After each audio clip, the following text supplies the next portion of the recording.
You expect to see their face and information everywhere. And on your side, investigation reveals not all of Missouri's missing are reported to a national database aimed at finding people. Ashley Reynolds has the story you'll only see here.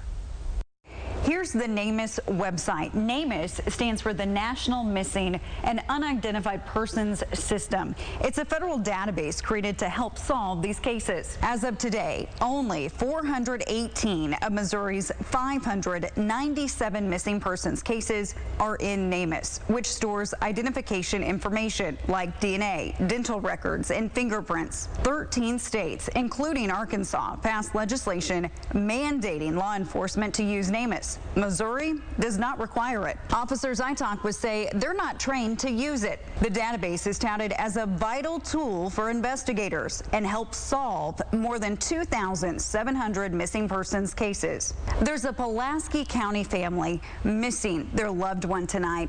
He's a father and a husband. They had no idea about this database until we told them. He's a great dad. He's a great husband. He can make me laugh on my worst days.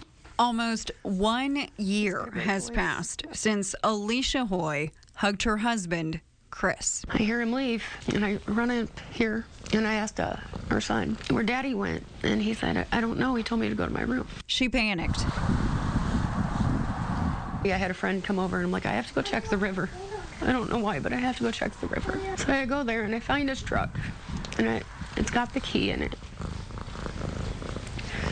I walk the woods as much as I can with it being dusk. Deputies searched the water and woods. No signs of Chris. I don't think he was suicidal. I don't think he killed himself, but I don't know. And that's not knowing is what's killing me. He did not take his phone, computer, or even his wallet. Yeah, so I carry this with me. Give me a kiss.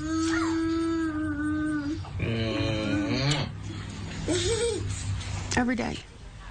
She talks about how Daddy's going to come home and tickle her and wrestle her. And today she's wearing Dad's T-shirt. And I'm lost. I don't know how many times I've been out in the woods. Just me.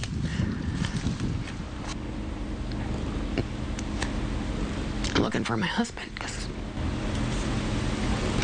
I need him home.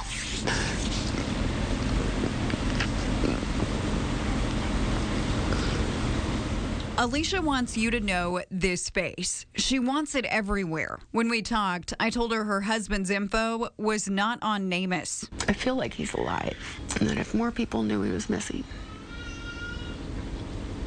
we could bring him home. Detective Paul Morton thinks Chris Hoy will be found. Eventually he should pop up somewhere. You think he's alive? At this point, we don't have any reason to believe otherwise. Do you use NamUs? I believe we have used it in the past, but at this point, I personally haven't used it. I got the same response from Springfield Police. What do you know about NamUs? I don't. I'm sorry that I don't know about that acronym. Officers we talked to use what's called NCIC, National Crime Information Center. That information then goes out right away to local law enforcement agencies. For instance, if I ran somebody's name, entered it into that system, it would then receive a hit that this person has been reported missing. Hey, this person is reported missing. Please contact so-and-so at such law enforcement. It's a resource for officers only. On NamUs, anyone can see the missing. But again, Missouri is not required to use it. So how do we get that? How do we do it? On your side, ask that question to the Missouri Attorney General. Well, that's a decision the General Assembly is going to have to make. You know, participation in federal databases by statute require action by the General Assembly. A simple search shows there are no bills in this session about NamUs. Well, we need to make efforts to find missing people.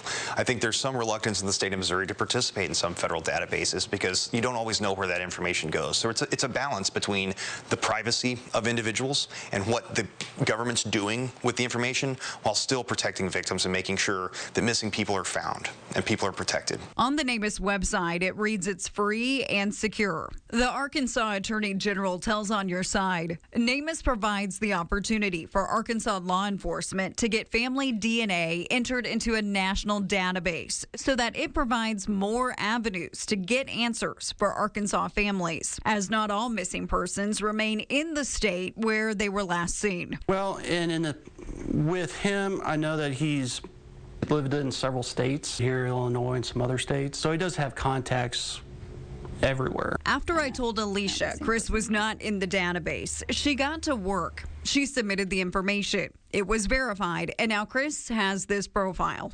Pray he's alive, and then eventually he'll contact me. Family and friends can give NamUs photos and a description of their missing loved one.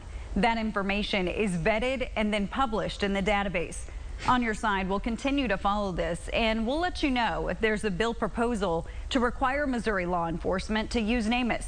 If you have any information about the disappearance of Chris Hoy, contact the Pulaski County Sheriff's Department.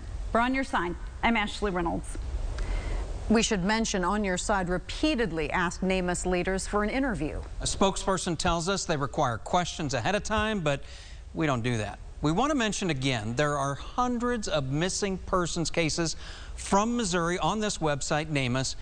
You won't go and find zero. Here's the deal. We looked up just one here. It's from Houston, Missouri. This is John Simon here. Some detectives do go in and enter the information, even though they're not required to do that by state law. For example, Springfield police have entered dozens of names, including those of the 3 missing women.